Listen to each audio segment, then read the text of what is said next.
pendiente del foro, conecta micrófono y todo tuyo. Muchas gracias, Fernando. ¿Me veis? A ver si es que... A ver. Sí. ¿Me veis? Sí. Es que yo veo a Silvia ahora. A ver.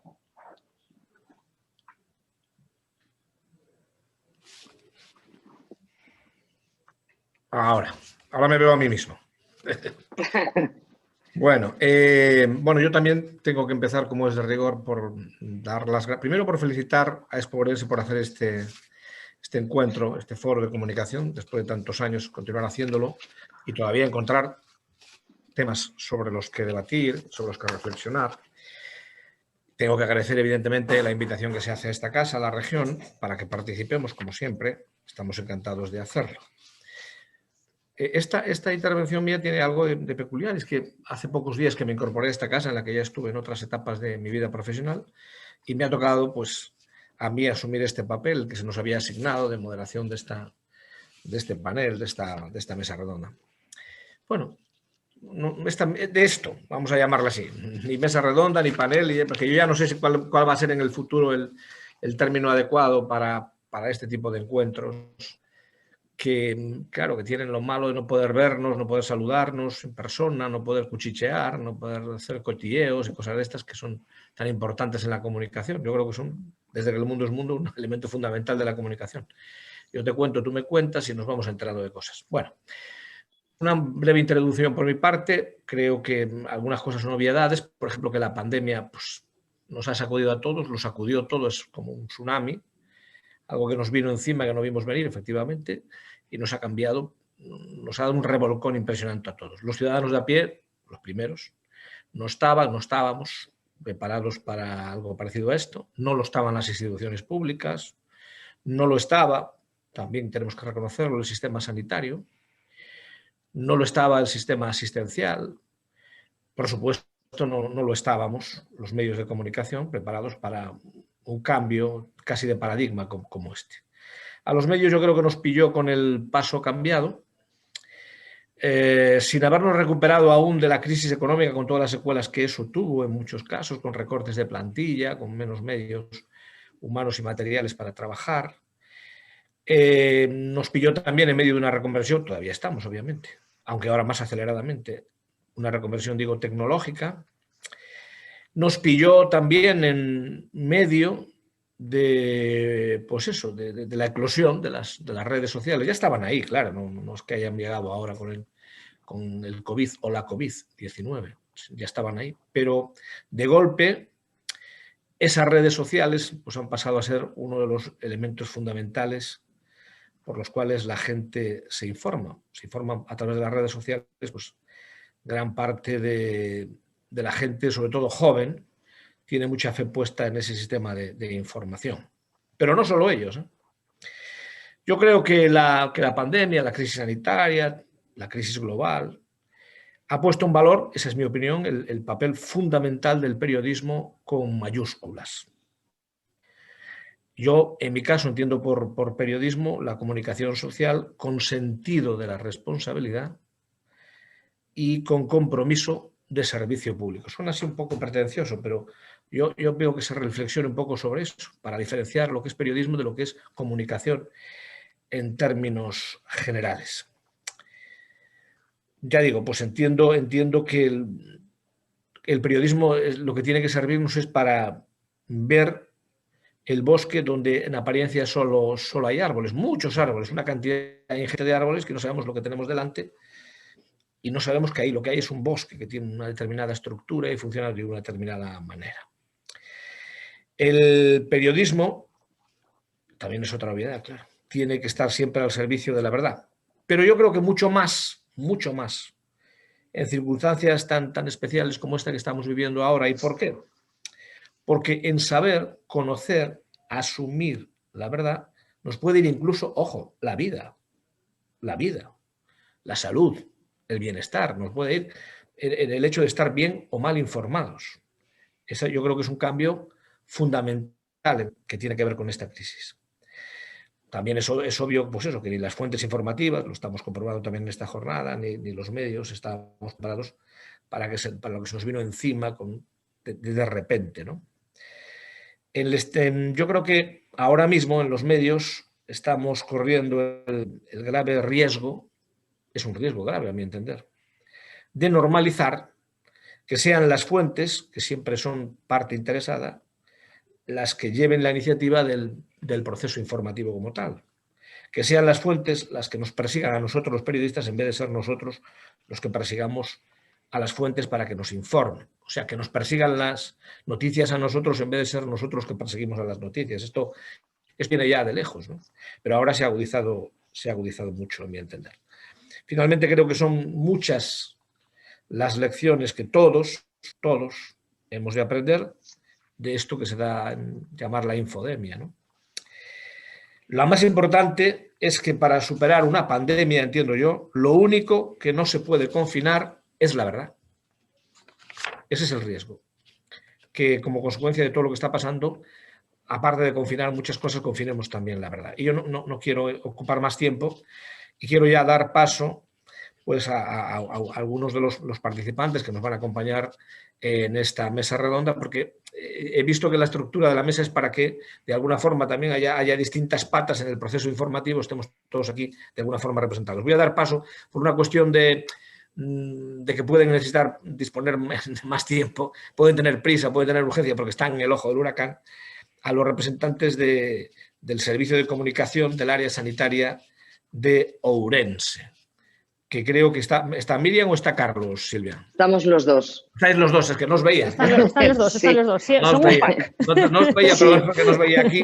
Pues eso, yo os cedo la palabra y no perdamos más tiempo con elucubraciones para que vosotros expliquéis un poquito la experiencia, extraordinaria experiencia que estáis viviendo y la que seguramente no pensabais cuando aterrizasteis en el sitio donde estabais ahora. Muchísimas gracias, Fernando.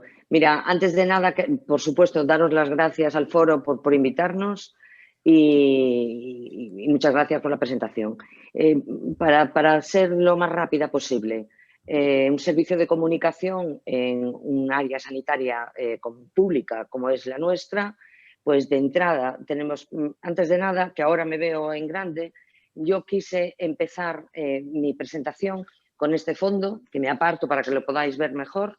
Es precisamente, yo creo, una imagen que sintetiza todo lo que hemos vivido en este tiempo y a nivel de comunicación, cómo nos hemos saltado las propias reglas marcadas. Veis que es María Bustillo, es una enfermera, una médico de la unidad de enfermedades infecciosas, dándose un abrazo con una paciente COVID muy joven, a la que atendió telefónicamente desde el SCA, que es la central de coordinación que teníamos montada para los pacientes que veíamos que tenían unas complicaciones mayores, como para ser seguidos directamente desde su centro de salud. Ella, en cuanto se recuperó, sigue afrontando secuelas, pese a ser muy joven, quiso venir al hospital y conocerla. Les pedí que posaran para una foto y esa fue la foto que al final salió porque ella no se pudo contener y la abrazó. Entonces, a nivel de comunicación institucional, realmente la quito para que nos podamos ver mejor. A nivel de comunicación institucional, todo el mundo de entrada piensa pues que, perdonad porque hoy hace muchísimo sol, como veis, justo el día que menos interesa. A nivel de comunicación institucional, Carlos y yo, el servicio está formado por él y por mí. Los dos somos licenciados en Ciencias de la Información, los dos por la rama de Periodismo. Los dos, pese a los jóvenes que somos, pues llevamos un montón de años trabajando en el Sergas de Ourense. Eso te da unas ventajas de conocer perfectamente una estructura muy compleja y, por otro lado, conocer a los compañeros de los centros sanitarios y también conocer a los medios de comunicación social local, que es en el medio en el que estamos más implicados, ¿vale? Lo primero de todo, un servicio de comunicación de una entidad pública y más de centros sanitarios públicos. En primer lugar, nuestras funciones, como no puede ser de otra manera, son claramente un servicio público. Nuestra función principal es la información de la actividad que se desarrolla en una institución para darle cuenta a a la ciudadanía de dónde se invierten sus impuestos, digamos, y a la vez también sobre las distintas unidades a las que puede recurrir, los distintos servicios y, sobre todo, viniendo de, como no puede ser de otra manera, desde la sanidad pública, es parte fundamental la educación para la salud y la prevención de la enfermedad a través de la información. La información directa a la propia ciudadanía, por nuestros canales. Lógicamente, ya llevábamos años trabajando con redes sociales como una vía de comunicación más directa y, sobre todo, también nos aporta algo que creo que lo comentó también la ponente anterior, el feedback de poder recoger un poco tanto la percepción de la ciudadanía, en nuestro caso de los usuarios, como las quejas también, porque es muy importante, o las dudas. Y, por supuesto, como periodistas de un gabinete de comunicación, pues la producción informativa a demanda de los medios de comunicación y la orientación en el caso de que tuvieran dudas de qué profesional le podía dar mejor esa información, datos puramente y demás. Eso es un poco para sentar un poco las bases de cómo trabajamos. Y quiero partir, se me acaba de poner en espera el ordenador y es donde lo tengo aquí la chuleta, perdonad. Quiero partir de una fecha que para nosotros es clave, o al menos para mí. Llevábamos desde el mes de enero hablando de un virus que era chino. Sabéis que efectivamente en información, la gente que trabajamos tanto en medios como en gabinetes, lo que no está cerca lamentablemente no importa, y sobre todo cuando hablamos a nivel local. En el mes de enero se fue intensificando pues, la información que aparecía en todos los medios de comunicación, cuando empieza a haber casos a nivel europeo. Para que os hagáis una idea, la primera petición de información de un medio local realmente la recibimos aquí el día 30 de enero. El día 30 de enero un medio de comunicación local nos pide información sobre el coronavirus desde una perspectiva local para ponerse en contacto con un profesional de cómo se estaban haciendo las cosas, la información que teníamos tanto desde el Ministerio como desde la Consellería y luego, por supuesto, de la propia OMS, ¿no? El día, a nivel de redes sociales e incluso de medios de comunicación, la primera información que se publica, que es puramente local y relacionada con el coronavirus, para que os hagáis una idea, es del 11 de febrero. Pues hablando de los test rápidos, que ya los disponíamos aquí, y una entrevista con la jefa de servicio de microbiología. A partir de ahí realmente se empiezan a suceder pues, las demandas de información, pero sobre todo para descartar que tuviéramos casos. Se empiezan a producir falsas alarmas de un caso positivo aquí. Entonces, básicamente la información era contrastar. Decir que efectivamente de momento no habíamos tenido ningún caso, tampoco había ningún caso en Galicia. Y el 4 de marzo, pues era un miércoles, amanecimos en Orense pues, con la resaca de una semana intensa la semana pasada de Entroido, que se celebró pues como todos los años en Orense, reventando las calles de gente y de disfraces y de fiesta y de amistad y de familia, el Triángulo Mágico y en todos los rincones de Orense. El miércoles todavía quedaban conversaciones de todos aquellos profesionales que habían aprovechado el puente para ese viaje, del fútbol, del fin de semana. Y esa mañana pues teníamos una jornada intensa de trabajo, teníamos una visita del consejero de Sanidad que venía a visitar las nuevas unidades del Hospital de Día de Oncología y de Hematología. Tenía una jornada intensa en Orense en la que pensaba pasar todo el día pues reuniéndose con distintos profesionales y demás. Cuando estaba rematando la visita recibí una llamada, se aparta un momento del grupo que estábamos acompañándole y efectivamente le confirman por teléfono que el análisis de un paciente de 49 años procedente de Madrid, que estaba en aquel momento ingresado en el CHUAC, era positivo a coronavirus. Teníamos por fin el primer caso positivo en Galicia. El consejero interrumpió su visita a Orense y se desplazó inmediatamente a Santiago, donde se produjo horas después la rueda de prensa para confirmar que en Galicia ya teníamos casos de coronavirus. Pese a ello, el consejero se había comprometido a estar presente en un acto que para nosotros es muy entrañable, que es el acto de despedida de los trabajadores jubilados. Y allí estuvo, llegó tarde, se incorporó con el acto ya que había comenzado a un teatro principal abarrotado con todos nuestros trabajadores jubilados, con todas sus familias, con compañeros que querían acompañarles. Y quiero poneros algo que en este momento creo que a todos nos va a sorprender mucho. Esta era la imagen que teníamos el 4 de marzo. Esta imagen, como os podéis imaginar, hoy es absolutamente impensable. Solo un mes después, el 4 de abril, Ourense tenía 875 casos diagnosticados, de ellos 182 personas estaban ingresadas, 159 estaban en las plantas COVID, que ya era un tipo de unidades para nosotros absolutamente habitual. Valdeorras tenía 14 personas ingresadas, Berín tenía 9 personas ingresadas y 4 más estaban repartidos por los centros sanitarios concertados que tenemos aquí en Ourense, uno de ellos también crítico.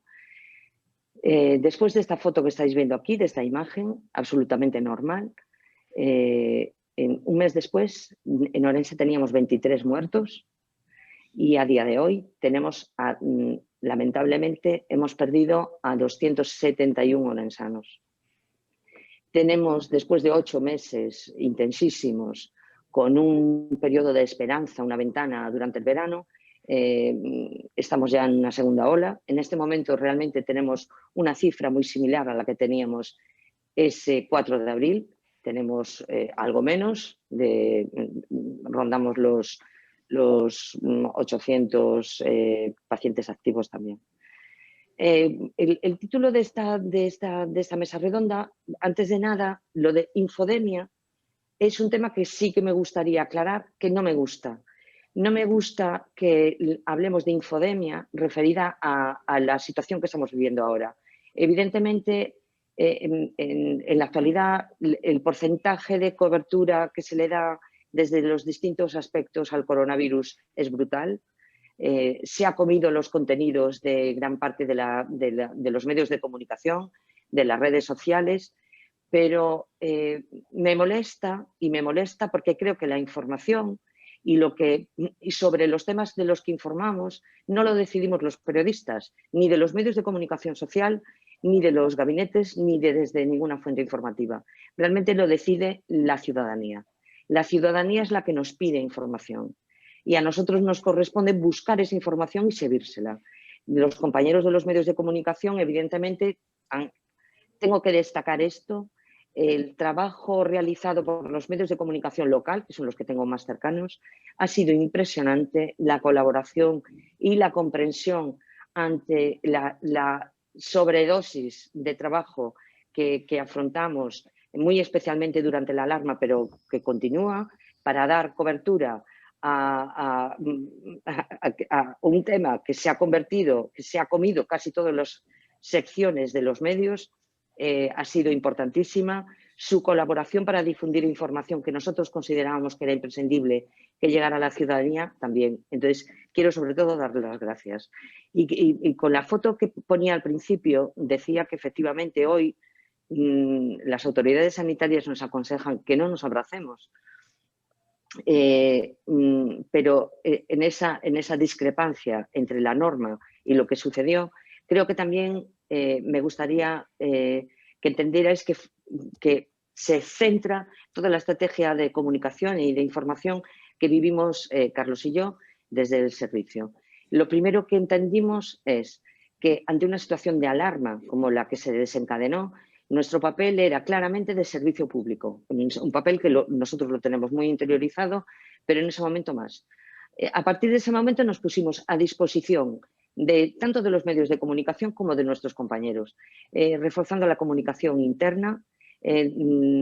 Carlos os lo puede contar mejor, desarrollando piezas informativas tanto gráficas como de vídeo, que ayudaran a los compañeros pues a desde interiorizar protocolos que eran muy complejos, que fueron muy cambiantes, que nos fuimos adaptando a la información que iba apareciendo en función de lo que los científicos iban descubriendo, y nos pusimos a su servicio.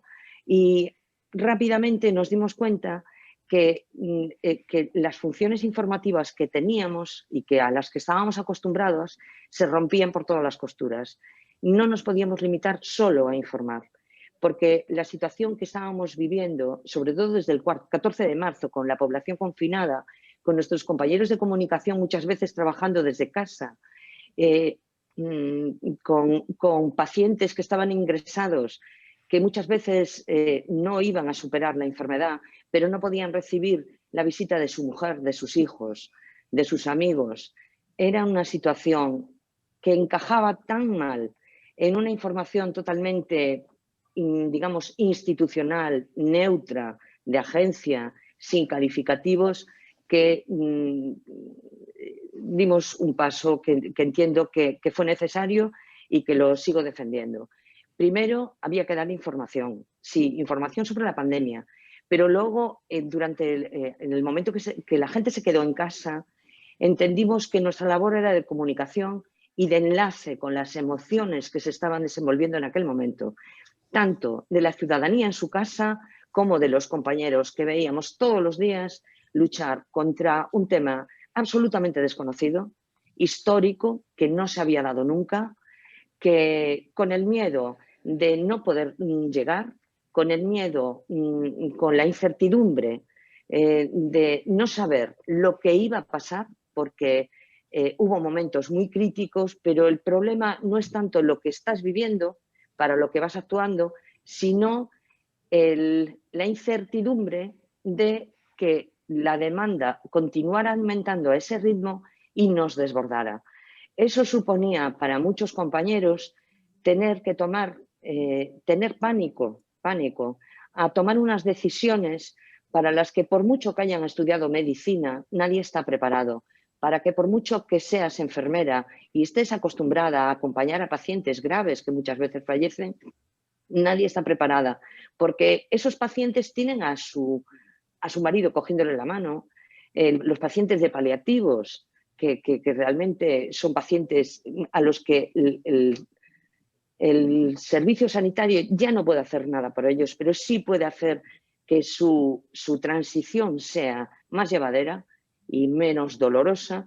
Están acompañados en todo momento por sus familiares. Y de repente esto era una situación inédita.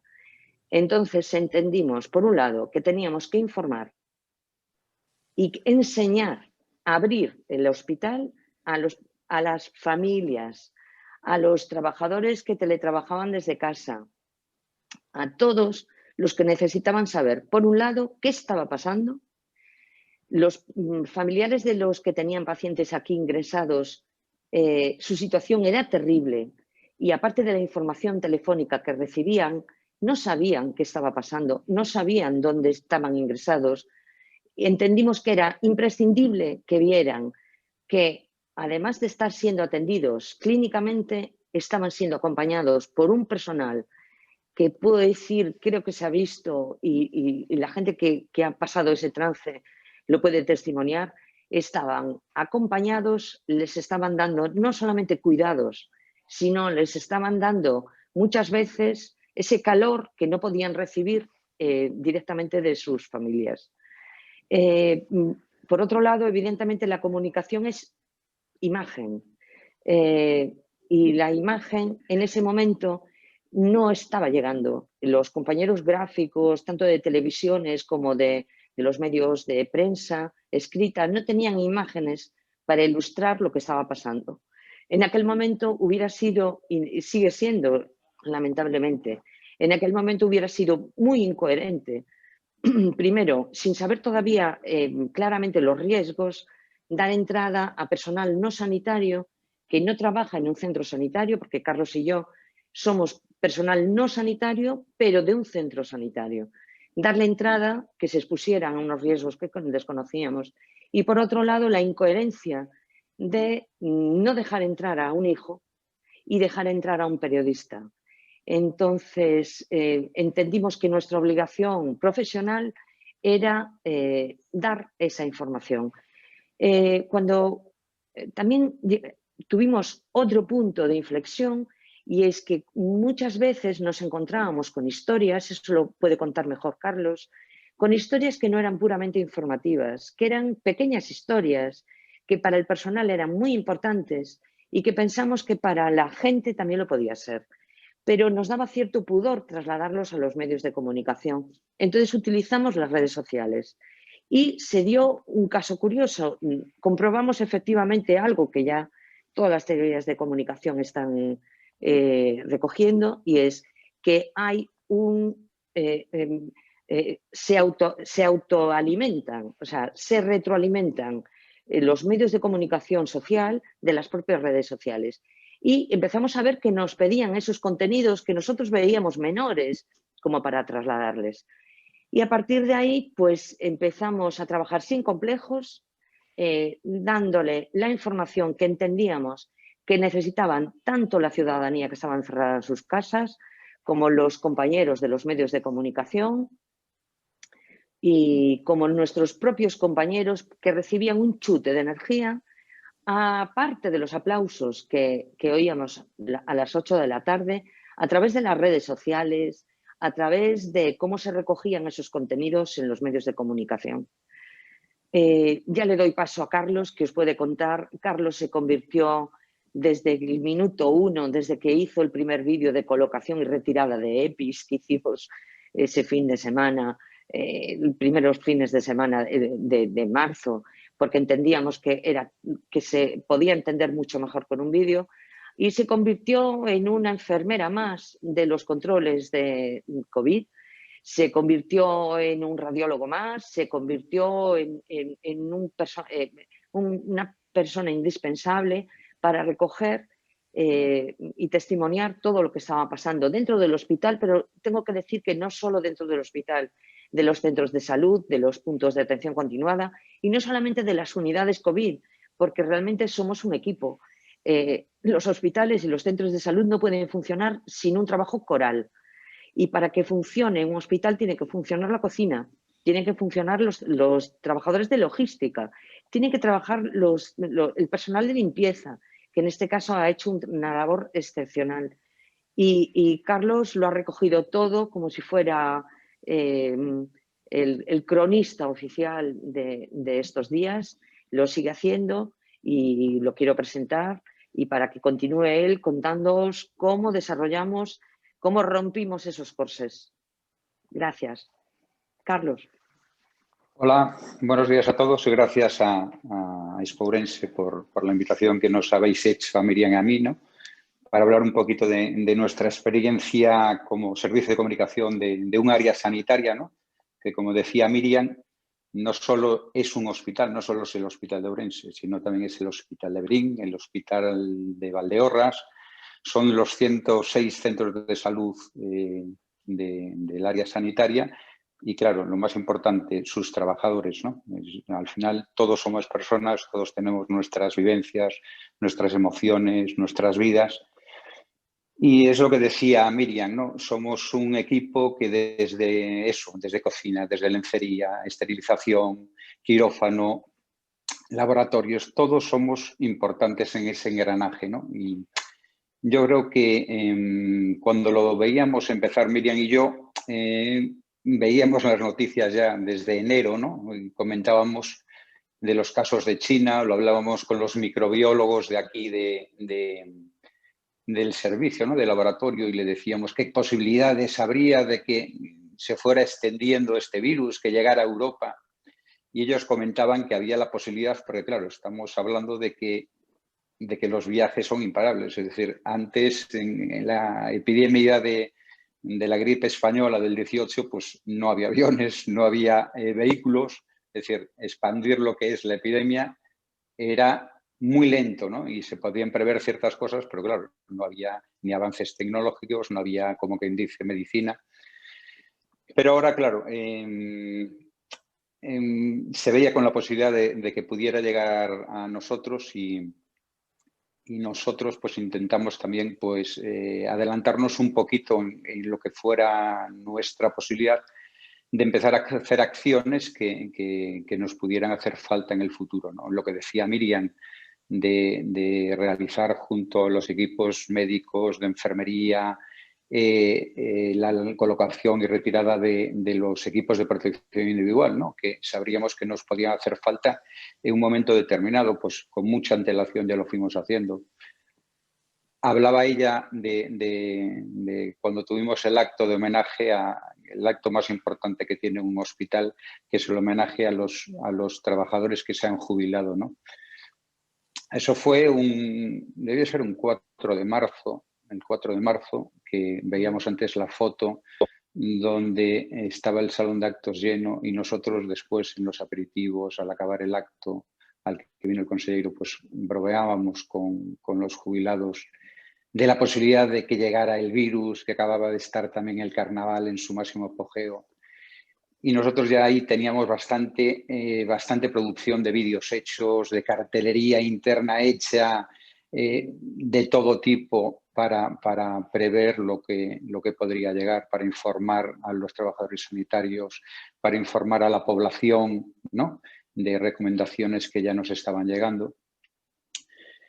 Y digamos que lo que decía también mi compañera, que la comunicación también con los medios, bueno, lo que decía, es decir, hay que agradecerle a los medios de comunicación el trabajo que han hecho a nivel, bueno, los medios de comunicación locales, ¿no? Los de Orense, tenemos aquí a Javier Fray como representante de los periodistas de aquí a Orense.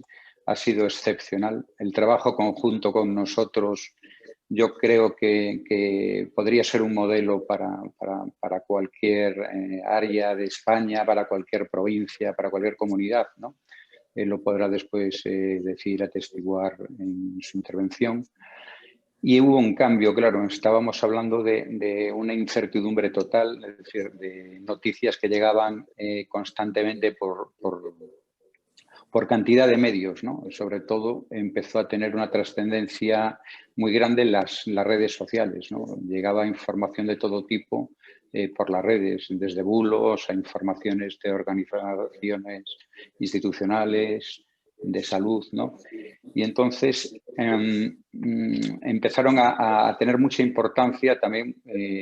Creamos ¿verdad, Miriam? Un chat entre todos los medios de comunicación de Orense, ¿no? Donde le manteníamos permanentemente informados, ¿no? Y eso hizo que hubiera un feedback continuo y una accesibilidad por nuestra parte, pues para conseguir a los medios de comunicación, pues portavoces autorizados, información continua, contenidos que ellos nos demandaban, que eso pues resultó una tarea, yo creo que muy importante para mantener informada a una población que demandaba esos contenidos, ¿no? El 14 de marzo fue cuando empezó el confinamiento, ¿no? Ese periodo de casi 100 días en que la población estuvo recluida en su casa, donde todas las noticias día a día pues iban generando una intranquilidad tremenda. Yo me acuerdo que nunca he tenido problemas en mi vida para dormir y me acuerdo que durante esos 100 días me despertaba muchísimas veces por la noche y pensaba cómo iba a ser el día que nos esperaba.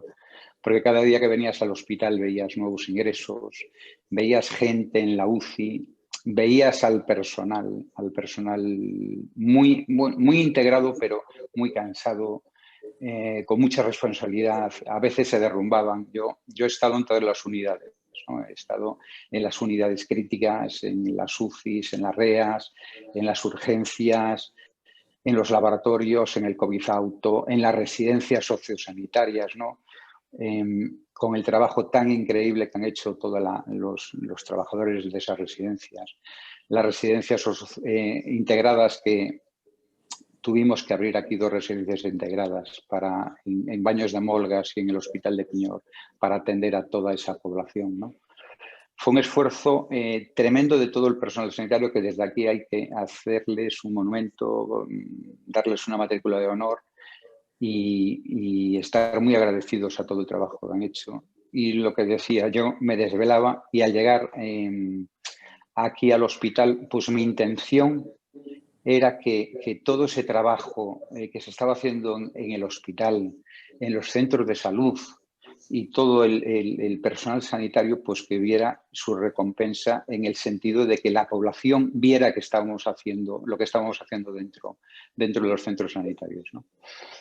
En la respuesta de todos los sanitarios, pues fue, bueno, yo llevo aquí 25 años trabajando, ¿no? Pues fue de apoyo, fue viendo que día a día iba saliendo en las redes sociales su trabajo, cómo la gente iba respondiendo con agradecimiento a todo lo que ellos hacían. Pero estamos hablando ya no solo de las áreas críticas, ¿no? Desde servicios centrales, de laboratorios, de banco de sangre, de lencería, de limpieza, que ha tenido, lo que decía antes Miriam, un trabajo arduo y espectacular. Todos los servicios se han visto un poquito representados por el trabajo que hemos hecho, ¿no? Miriam y yo, la dirección, nos reuníamos constantemente, mañanas y tardes, para buscar posibles temas que le pudieran interesar a la población, ¿no? De las actividades, de todo lo que estábamos haciendo.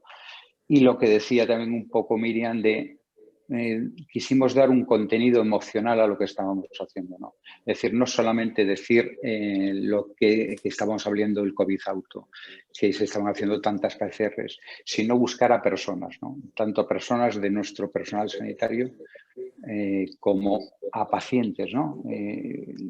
Habíamos hecho un vídeo, ¿no?, al principio de una paciente que resultó después ser un poco la imagen esta de la campaña Sentidinho, ¿no? De que todos tuviéramos un poco de sentido común a la hora de adoptar las medidas tan restrictivas que se estaban adoptando, ¿no? Una paciente que es un cielo que se llama Angelines, y que a partir de ahí, pues, digamos que puso un poquito la emoción a todo a toda la historia que se estaba llevando. Desde ahí vimos que acercar historias de pacientes a la población, cómo el personal sanitario se relacionaba con ellos y buscar un poquito el contenido un poco sentimental, pero sobre todo ver un poco la crudeza también de lo que estaba pasando en los hospitales, pues podría servir para que la gente se concienciaran y fuera eso, conscientes de lo que estaba ocurriendo, ¿no? Y después, bueno, a nivel interno, pues hemos hecho cantidad de acciones de cartelería. Me acuerdo también por ejemplo, empezamos a principios del mes de abril, a través del Servicio de Atención al Paciente y Humanización, de una campaña que yo considero impresionante y que seguimos con ella, que se llama Operación Esperanza. Pusimos en todas las televisiones de nuestro hospital, ya que los pacientes no podían recibir visitas, y eso fue algo muy duro para los profesionales, muy duro para las familias y sobre todo para los pacientes que estaban sufriendo en sus habitaciones sin poder tener ninguna visita de sus familiares. Pues pusimos mensajes de ánimo de toda la población merensana a través de las televisiones. Hicimos videoconferencias de los pacientes así mayores que no tenían acceso a las tecnologías con sus hijos. Desde las UCIs mantuvimos el contacto de los pacientes graves con sus familias para que vieran cómo estaban siendo atendidos. Celebramos todo tipo de acontecimientos de cumpleaños, de onomásticas con los pacientes que estaban aislados con el personal sanitario. Yo creo que humanizar un poquito esa atención, mensajes del personal de cocina, comidas especiales durante el confinamiento para los pacientes. No sé, hemos hecho tantas acciones internas de agradecimiento a los pacientes, a sus familiares por lo que estaban sufriendo y también centrado en nuestro personal sanitario, que creo que ha merecido la pena el esfuerzo tan grande que hemos hecho y sobre todo el reconocimiento a todo el personal sanitario, a todas las familias que han sufrido tantísimo durante estos meses y que siguen sufriendo. Y yo lo considero también como un homenaje a todos los que nos han faltado y que nos han dejado durante esta pandemia. Y yo lo considero también como un homenaje hacia ellos. Gracias. Yo no sé si le tengo que dar el paso a alguien, Fernando. No, no te preocupes, lo haré yo. Yo voy a daros las gracias a vosotros dos. De verdad que es emocionante escuchar, además con qué cariño habéis hecho vuestro trabajo, porque a veces en situaciones normales puede ser el trabajo de un gabinete de prensa puede ser hasta aburrido a veces, ¿no? Podría parecer desde fuera, pero en este caso yo entiendo que para vosotros fue apasionante y ahí se nota en lo que contáis que lo vivisteis de forma apasionada. Bueno, ahora mismo voy a dar paso a Álvaro Brandao porque vamos mal de tiempo, como siempre, parece ser. Yo es la primera vez que participo, pero veo que... Perdón. Nos pasamos un poco del tiempo. Bueno, en fin, voy a dar paso a Álvaro Brandao, que es otra de las personas que tiene que intervenir. Es un publicista, digamos que no es un periodista, no es un comunicador social, es un publicista. Claro, lo suyo también es comunicación en el sentido amplio. Y él nos va a contar, voy a ser muy breve en la presentación, cómo afecta esta crisis que estamos viviendo, la relación de los medios con los destinatarios de sus mensajes, en este caso con los espectadores. Adelante, Álvaro.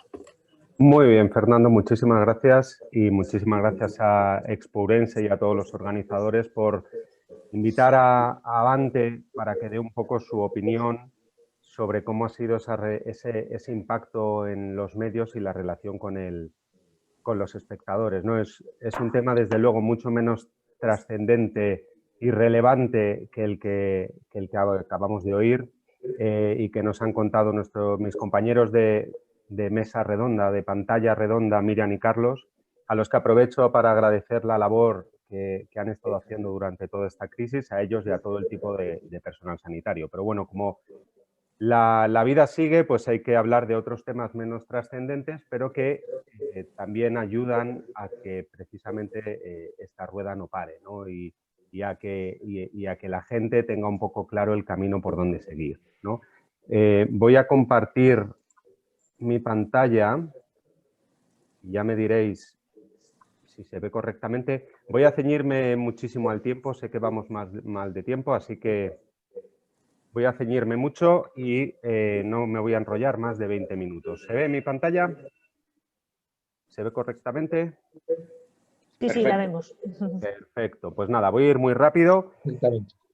Lo que yo os voy a contar un poco es cómo ha sido los cambios que han vivido tanto los medios de comunicación como los espectadores, cómo ha sido esa relación durante esta crisis, sobre todo para entender nosotros a nivel de agencia de medios y de el mundo del marketing y la comunicación entre marcas y consumidores, cómo ha sido toda esta serie de cambios que hemos vivido para luego poder nosotros aplicarlos en esa comunicación, en ese nexo de unión entre las marcas con la gente que les compra, ¿no? Por entender un poco todo ese contexto.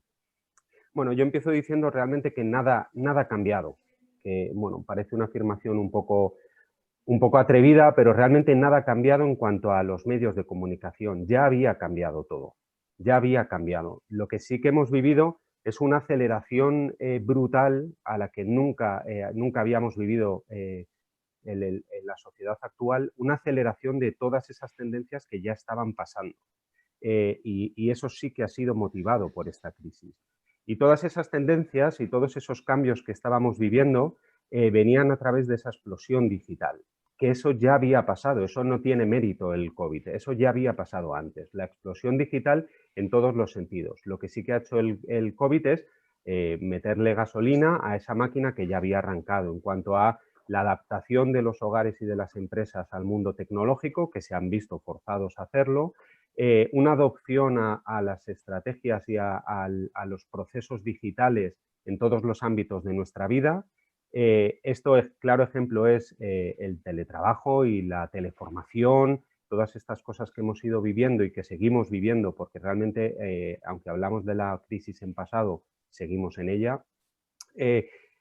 La parte enfocada a, con esa rueda que no puede parar, el comercio no puede parar, y lo que se ha visto potenciado y se ha ido derivando a la parte de la venta online y todo tipo de transacciones digitales, y luego ya en aplicaciones a nuestro día a día, en cómo la comunicación y la sociabilización propia de cada uno de nosotros ha venido forzosamente dirigida a través de este entorno digital y esta adopción y explosión digital. Incluso el ocio y el entretenimiento de todas esas horas muertas que hemos tenido, sobre todo durante el confinamiento, pues hemos adaptado absolutamente todos los rangos de nuestra vida a entornos y tecnología digital. Pero todo esto lo hemos hecho mientras recuperábamos otras cosas que llevábamos muchísimos años sin hacer y que probablemente no pensáramos que íbamos a volver a hacer. Yo pongo la broma de todo esto lo hacíamos mientras hacíamos pan, realmente es mientras volvíamos a la cocina, mientras volvíamos a recuperar cosas que realmente nos hacen sentir esa seguridad de que el mundo cambia, pero nosotros podemos asumirlo. El ser humano tiene la capacidad de asumir X cambios al día o X cambios en su entorno.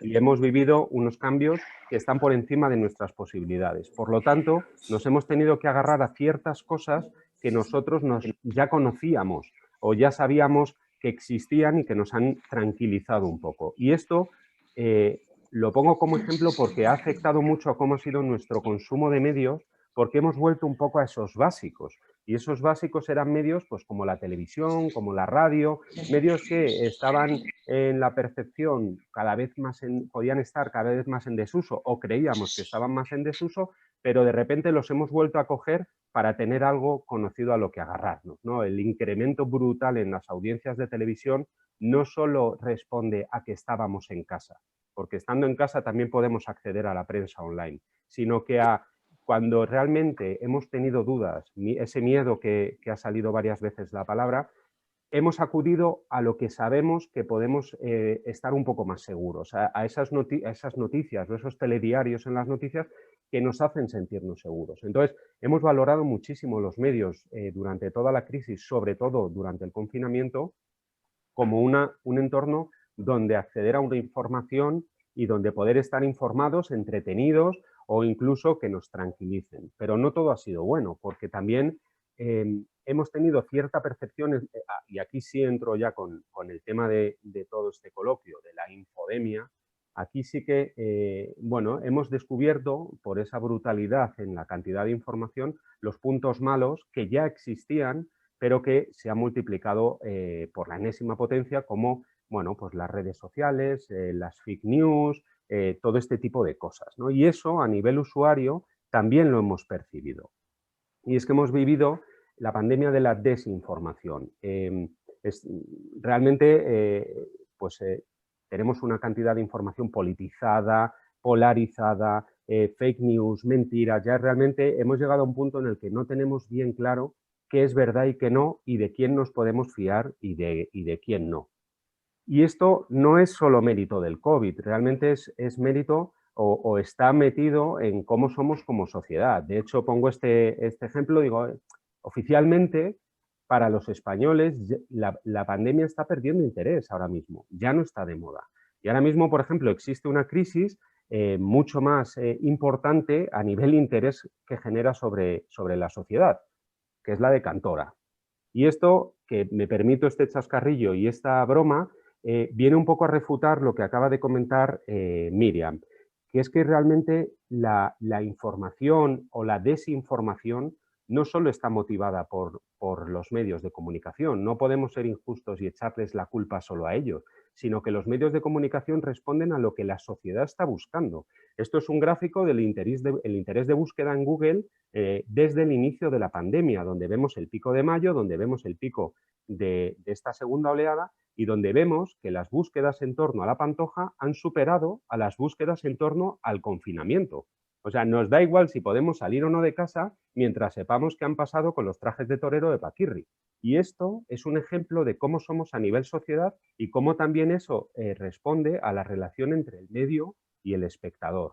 Realmente el espectador y el consumidor es el que marca el ritmo y todo lo demás tiene que adaptarse y responder a ese consumidor. No solo a nivel de información, sino también a nivel de marcas. Lo que han hecho las marcas en su comunicación con su consumidor o con su espectador no solo ha venido motivado por la pandemia, sino motivado por lo que el espectador quería y necesitaba que esos medios le contaran o que esas marcas les contaran, ¿no? Y es que el usuario se marca su propio mix de medios. Hace muchos años realmente los medios y las marcas eran quien les decía a la gente lo que tenían que hacer o pensar o comprar. Y ahora no, ahora es el espectador y el consumidor el que marca lo que quiere, cuándo lo quiere y cómo lo quiere. Y los medios de comunicación responden a eso. Cambios durante la crisis y durante el confinamiento hemos vivido muchísimos en todos los entornos. A nivel de medios y a nivel de relación medio-espectador, bueno, lo hemos catalogado en 3 tipos de cambio. Unos circunstanciales, que son motivados a lo que estaba pasando, a restricciones y prohibiciones. Otros comportamentales, que es nuevas costumbres y actitudes que hemos ido adoptando a mayor o menor velocidad en función de lo que estaba pasando. Y otros emocionales, que son los que hemos ido sintiendo según iba sucediéndose los acontecimientos y según iba sucediéndose la relación con esos medios que en muchos casos hemos descubierto durante toda esta crisis. Realmente los cambios circunstanciales desaparecen en el momento en el que nos dejen salir o en el que nos quiten las prohibiciones. Esto, por ejemplo, el medio cine, la publicidad en el cine o el medio exterior, la publicidad en la calle, en el momento en el que se recupere un tránsito normal, se recuperará la relación con este medio, con lo cual son cambios que iremos sobrellevando. Pero los cambios comportamentales y emocionales, esos sí que son mucho más perdurables en el tiempo, porque los comportamentales generan hábitos y los emocionales percepciones subjetivas. Los hábitos, pues como el teletrabajo, como la teleformación, como la sociabilización, eso ha generado ya hábitos en la población, con lo cual eso ha venido para quedarse. Y los emocionales han generado la opinión que yo tengo sobre todo lo que he vivido. Y esto afecta a cómo es la percepción de los medios por parte del usuario. No solo es que cada vez que se ha visto más televisión, sino qué estaba sintiendo yo cuando veía esa televisión. En mayo ha habido el pico histórico de audiencia de televisión en España. El anterior pico era con el gol de Iniesta en el Mundial del 2010. Pues son momentos totalmente diferentes que nosotros, la percepción que tenemos del medio televisión, desde luego que va a ser totalmente diferente. Lo que yo sentía con el gol de Iniesta, con lo que yo sentía cuando Pedro Sánchez declaró el estado de alarma. Con lo cual, cuando yo siga teniendo esa relación con el medio, todo esto lo voy a impregnar en esa percepción subjetiva. Y nosotros, a la hora de diseñar estrategias de comunicación entre marcas y anunciantes, lo tenemos que tener en cuenta. Y es que todo ha cambiado. Decía Heráclito que nadie se baña 2 veces en el mismo río. ¿Por qué? Porque cambia el río y porque cambia la persona que se baña en ese río. Pues aquí ha pasado lo mismo. Ni los medios volverán a ser lo que eran antes, ni el espectador va a volver a ser igual que lo que era antes. Cambios en el espectador y, por lo tanto, cambios en el consumidor. Se han generado muchas tendencias, lo hemos resumido así un poco, la parte de cocooning. Cocooning no deja de ser el movimiento, una descripción del movimiento de que cada vez hacemos más vida dentro del hogar. Nosotros, además, a nivel sociedad española o como latinos o como queramos llamarnos, lo hemos sufrido más. Países nórdicos, pues probablemente digan, pues si yo sigo igual que siempre, nosotros no. Entonces, toda esa vida dentro de los hogares afecta al consumo de medios. El prime time de radio va probablemente, que ahora mismo era de 6 a 10 de la mañana más o menos, probablemente cambie porque la gente ya no coge el coche para ir a trabajar, está en su casa, con lo cual el medio tendrá que adaptarse, o el consumo del medio exterior, pues si yo ya no cojo el metro o yo ya no cojo o no voy todos los días a trabajar, pues hay ciertos medios que cambiarán, o si yo estoy en casa, pues tengo más probabilidad de poder ver la tele a la hora de la comida, cosa que antes no hacía. Entonces, todas esas tendencias de centrar la vida en torno al hogar, nosotros las tenemos que tener en cuenta a la hora de ver esa relación con los medios.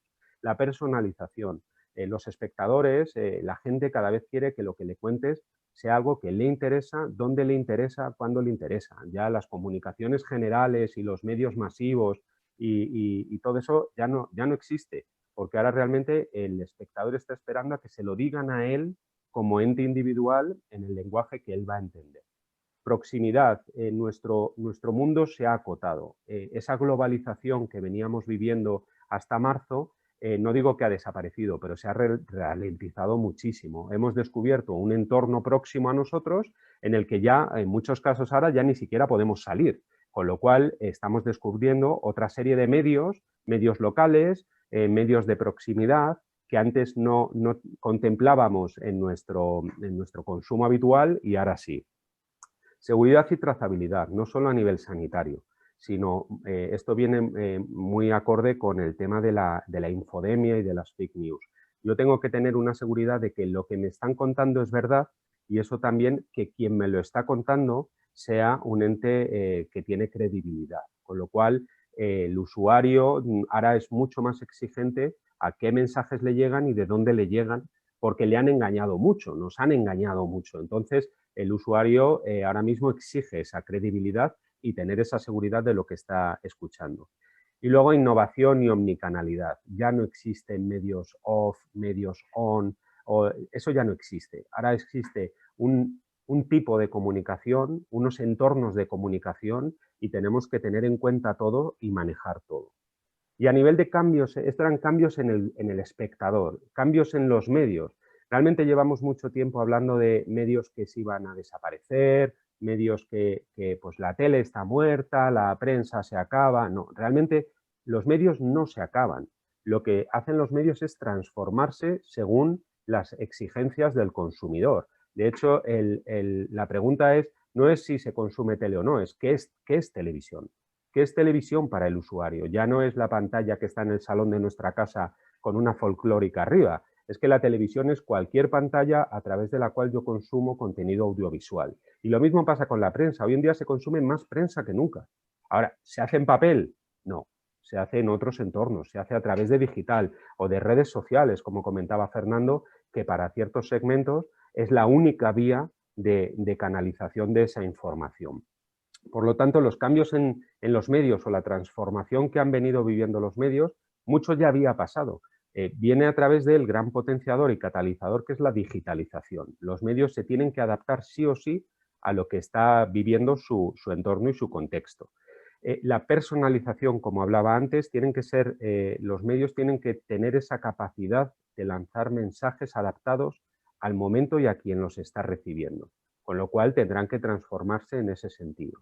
La adaptabilidad, eso sí que a partir de marzo nos lo han enseñado a fuego. Todos nosotros, con todo lo que hagamos, tenemos que estar preparados para un cambio constante. Y eso es así, y eso sí que ha venido para quedarse. Yo ya no hago previsiones para 2021, yo hago previsiones para el mes que viene, porque tenemos que estar preparados para adaptarnos a todo, pues los medios igual.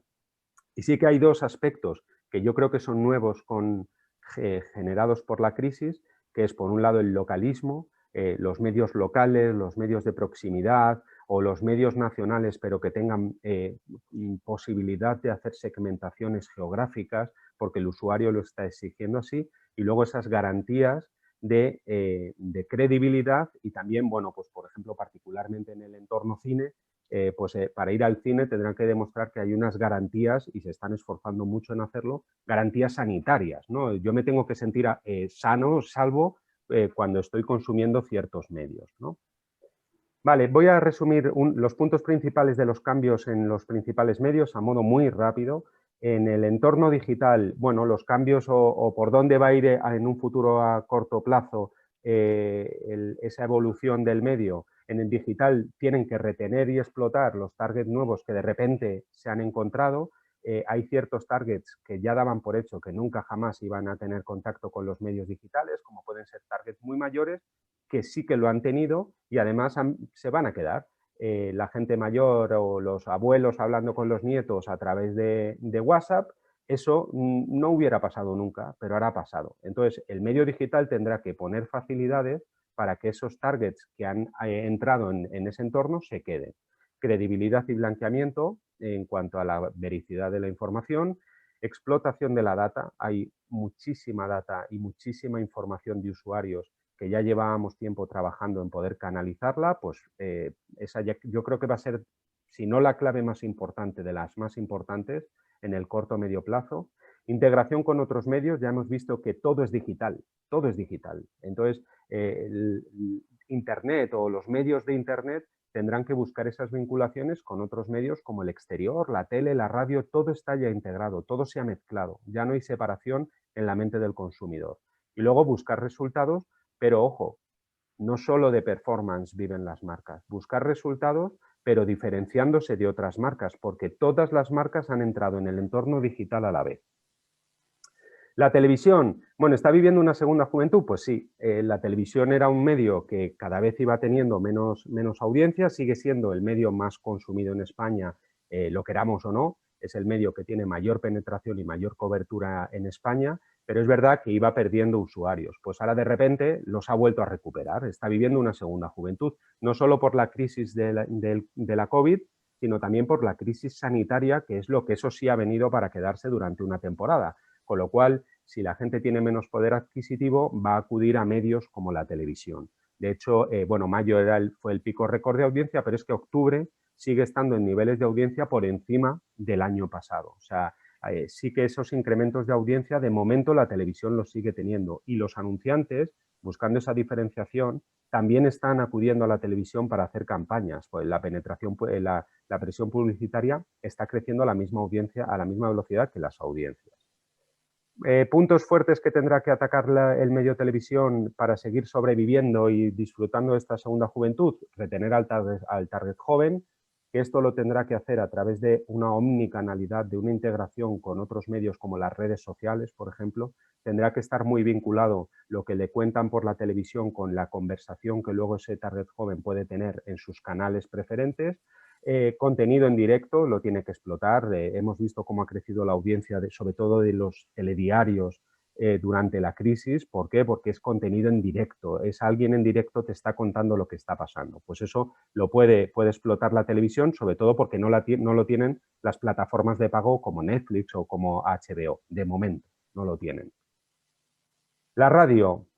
Bueno, comentaba también Laura Vázquez, antes hablaba del podcasting. Bueno, la radio es un medio que se sigue manteniendo, es un medio que se adapta muy bien, es un medio que no venía perdiendo audiencia, tiene sus seguidores fieles y lo basa mucho en los prescriptores y en cómo da esa opinión, cómo se convierte en un aliado a la hora de tener una opinión, ¿no? Lo que sí que tendrá que cambiar la radio es hacer una radio a la carta. Ya no está el programa de la mañana en prime time, el programa de la tarde y el de la noche cuando yo me acuesto y escucho la radio. Ahora realmente el consumo de radio está fluido durante todo el día, con lo cual tendrá que adaptarse a formatos que permitan eso, como es el podcasting o como puede ser las skills para soportes de voz, para poder escuchar el contenido cuando el usuario quiera. El medio exterior es un medio, la verdad, que ha sufrido muchísimo durante la crisis, entre otras cosas porque ya no había gente en la calle, con lo cual no había posibilidad de lanzar campañas. Pero es un medio que ha demostrado que si se entiende muy bien por dónde hay que ir, sí se puede realmente seguir explotando. Comentabais antes, comentabas, Fernando, que es el momento del periodismo en mayúsculas. Yo creo que es verdad y también es el momento de la creatividad en mayúsculas. Esto nos ha servido para entender que cuando yo tengo un mensaje potente y entiendo bien creativamente cómo lo tengo que lanzar, realmente la cosa puede funcionar. Y si no, que se lo digan a la lona de Schweppes o a la lona de Netflix. Ninguno de nosotros, de los que estamos aquí, habremos pasado a menos de 10 kilómetros de la lona de Schweppes, pero todos la hemos visto 40 veces. ¿Por qué? Pues porque ha seguido muy bien, ha entendido muy bien lo que había que hacer, igual que hace Netflix, con grandes formatos en exterior. Bueno, pues es un medio que realmente, si se sabe utilizar a través de mensajes creativos potentes, es un medio que puede sobrevivir y que puede seguir en la línea ascendente que venía trayendo, ¿vale? El medio cine, este sí que ha sufrido más que nadie, porque aquí sí que no había opción, se han cerrado las salas, pero era un medio que venía entendiendo muy bien la transformación que tenía que hacer en cuanto a la digitalización del propio medio, como en cuanto a ofrecer una experiencia personalizada al usuario. Con lo cual, yo estoy seguro que en el momento en el que podamos ir libremente a las salas y la gente ya deje de tener miedo, es un medio que recuperará el buen trabajo que venía haciendo.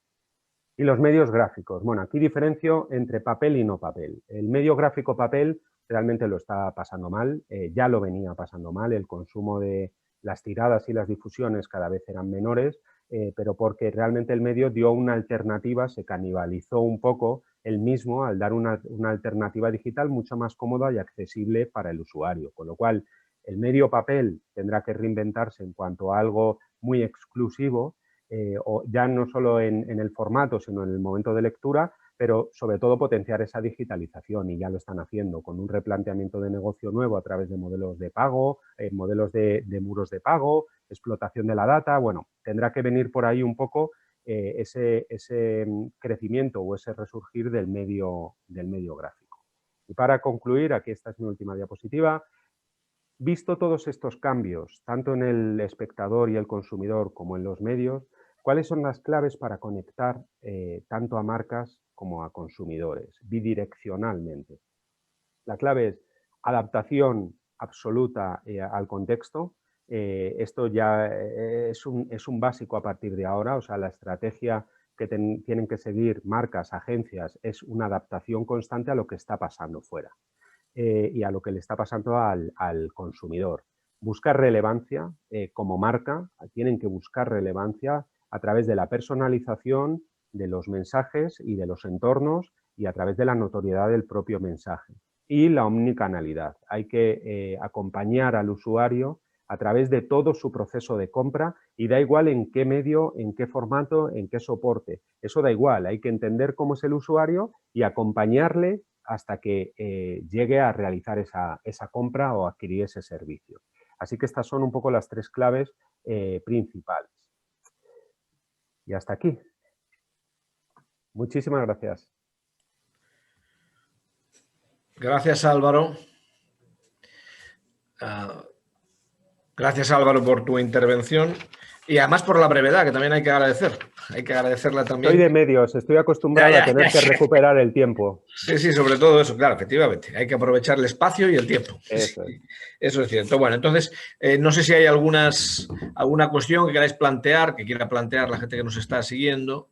Si no, pues avanzaríamos hacia el tramo final ya del panel, porque vamos con el tiempo muy ajustado y nos queda una intervención, que en este caso pues es la de un colega, la de un periodista de medios, en este caso, que es Javier Fraiz, que además es el representante en Ourense del Colegio de Xornalistas de Galicia. Javier, deixo a palabra cando queiras. ¿Qué tal? Nada, pues nada, buenos días. Antes de nada, buenas tardes, ya casi en la franja de mediodía. Bueno, yo estoy aquí como representante saliente del Colegio de Xornalistas de Galicia, que bueno, es el segundo de toda España con más colegiados, tiene más de 1000, 100 de ellos en la provincia de Ourense. Solo está Cataluña, para que os hagáis una idea de la docena de colegios profesionales que hay ahora mismo en todo el estado, pues solo Cataluña nos supera y estamos, pues, por ejemplo, por delante de Andalucía. Ahora que se me ve enfocado, este es el logo del colegio para que lo veáis. Nada, yo os invito a que, si queréis, a que abráis todos los micrófonos, todos los panelistas, porque creo que puede ser interesante bueno, que se propicie un debate o que me interrumpáis. La gente agradecerá que me interrumpáis y además, si alguno se siente aludido, puede intervenir o repreguntar o lo que sea. Yo, bueno, empezaría por decir que nosotros no hemos sido ni mucho menos ajenos al resto de colectivos profesionales y sociales que nos vimos arrollados por una realidad que nadie esperaba. Yo no sé si a vosotros os pasa, pero con frecuencia recuerdo esos tweets absurdos que ponía a finales de febrero y principios de marzo, banalizando desde la ignorancia, obviamente, la gravedad de esta terrible enfermedad, terrible, que no solo sufren quienes la contraen y la padecen, sino quienes la arrastran durante meses y los sectores económicos que se ven afectados, ¿no? Aquí en Ourense pues, hemos tenido ejemplo de cómo puede afectar a la vida normal, porque fuimos de avanzadilla en Galicia de esas medidas restrictivas, ¿no? A mí hay como hijo de peluquera, hay una frase de Julio Camba que me gusta mucho cuando comparaba las dos profesiones y decía que el periodista tiene que, bueno, explicar todo, hablar de todo, y para hacerlo tiene que saber de todo. Y eso no es que sea difícil, es que es imposible, pero es que no o eso o no saber nada, que todavía es más difícil, ¿no? Entonces, lo que creo que ha pasado ahora es un poco lo que, desde mi punto de vista, pasó cuando yo empecé en la profesión a finales en 2009, y había una crisis que todos recordaremos, que mucha gente no ha salido de esa crisis, muchos sectores tampoco, el periodismo, que ya estaba en crisis antes, la ha arrastrado desde entonces, sigue en crisis, pero recordaréis que entonces pues las hipotecas subprime, la prima de riesgo, la inflación, conceptos económicos más o menos básicos y otros más o menos técnicos, pasaron a formar parte de la charla de bar y también a ocupar gran parte del contenido de los medios de comunicación. Y con esto ha pasado lo mismo. Yo no soy un periodista especializado, ni muchísimo menos en sanidad, pero como muchos otros compañeros que no lo somos, nos hemos tenido que adaptar a intentar informar a la gente del tema que nos ha cambiado la vida, a algunos por desgracia para siempre, y que monopoliza el día a día de nuestra sociedad a nivel mundial, ¿no? Todos hemos tenido que hacer información sobre la pandemia y en ese sentido, bueno, pues un poco enlazando con lo que expusieron Carlos y Miriam, sí que fue de agradecer, ¿no? Desde el otro lado, que es el nuestro, el de las redacciones, aunque las redacciones dejaran un poco de existir como tal y se fomentara el teletrabajo, que parecía algo imposible, bueno, pues sí que vimos cómo ese apoyo del gabinete desde el otro lado fue fundamental, sobre todo, y quiero personalizarlo en el caso de Ourense, para poder encontrar historias o testimonios detrás de los datos, detrás de esos números que al principio eran casitos contados que todos íbamos rastreando y luego fueron sencillamente abrumadores, ¿no? Porque la realidad del pico de la pandemia en las dos oleadas pues nos acabó desbordando a todos. Las cifras acabaron siendo tan brutales que era casi más interesante a veces centrarnos en esas historias que se esconden, ¿no? Ese yo creo que siempre tiene que ser perdón, la máxima del periodismo, aunque bueno, hay un escritor guatemalteco, creo, si no me equivoco, que dice, si no es nicaragüense, igual dudo, bueno, Rodrigo Rey Rosa, que dice que el periodismo es actualidad sin digerir y la literatura actualidad más digerida. Yo en ese caso, aunque él sea alguien y yo no, disiento totalmente, porque ahora más que nunca se vio cómo el periodismo tuvo que atropelladamente, sin poder respirar casi, sin poder pararse, sin mirar horarios,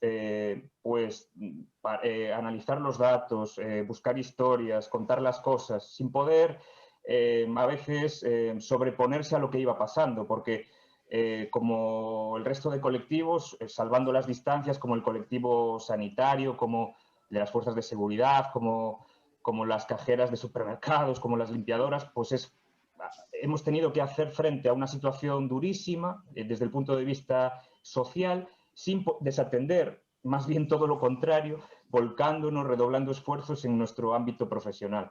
Entonces, eso, bueno, pues nos ha marcado, yo creo que a todos. El periodismo llevaba, como decía, muchos años muy afectado. El periodismo está muy afectado, cada vez hay menos recursos, cada vez hay menos personal, cada vez hay menos publicidad privada, cada vez hay menos lectores, cada vez hay menos lectores de pago. No sé, decía Álvaro que las audiencias, bueno, seguirán ahí, que habrá que buscar los targets, pero yo me pregunto cuánto valen esos clics, cuántos periodistas pagan esos clics, cuántos contratos se hacen con esos clics.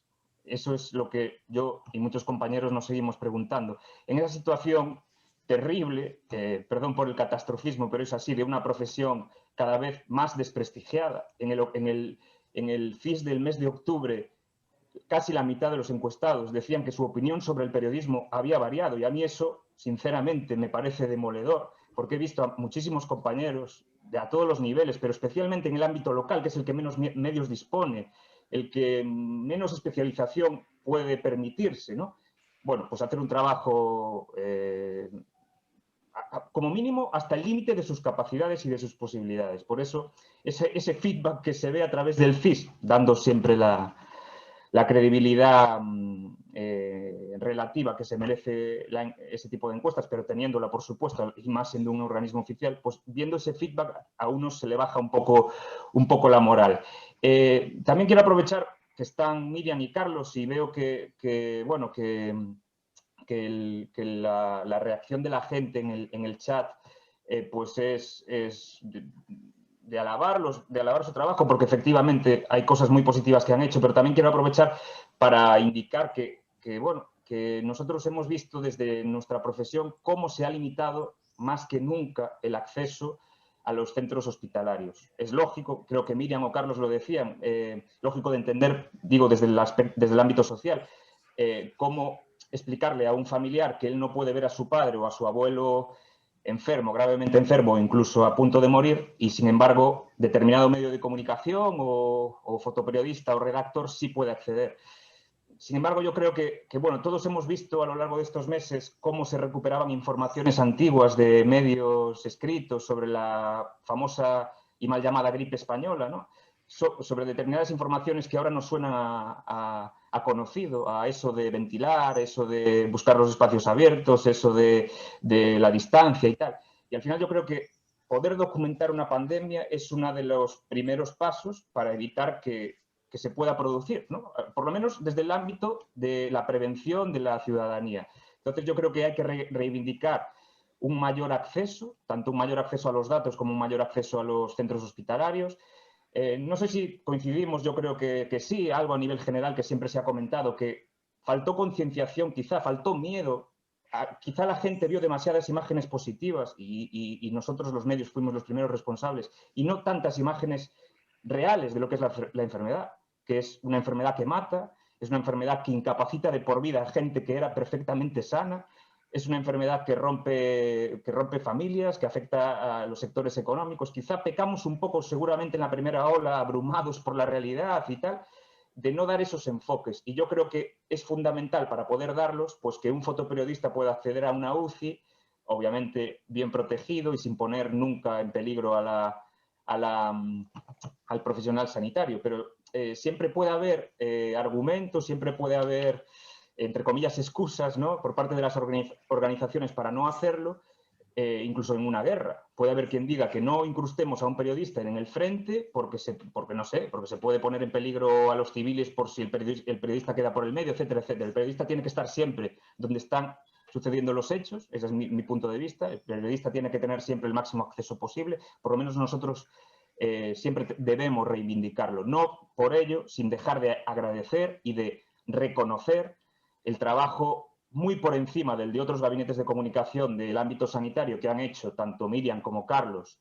Entiendo que con la aprobación de la dirección aquí en Ourense, pues ya me repito, han dado acceso a testimonios que nos han permitido contextualizar lo que estaba pasando y eso es siempre de agradecer, pero quizá con ese debe de que, no sé, por eso os invitaba a abrir el micro para ver si podemos propiciar un poco el debate, ya que además está terminando la jornada, de ver si ese flujo de comunicación que estuvo, desde mi punto de vista, más controlado que nunca por parte de los gabinetes en este momento, reconociendo de nuevo a aquellos que apostaron por dar contexto y no solo un comunicado, que sería lo más fácil, dar un comunicado ni eso, pero si ese flujo debería ser más bidireccional, debería ser más abierto, menos controlado, etcétera. No sé, por ejemplo, Miriam, no sé si has abierto el micro, ¿qué te parece la...? Lo he abierto.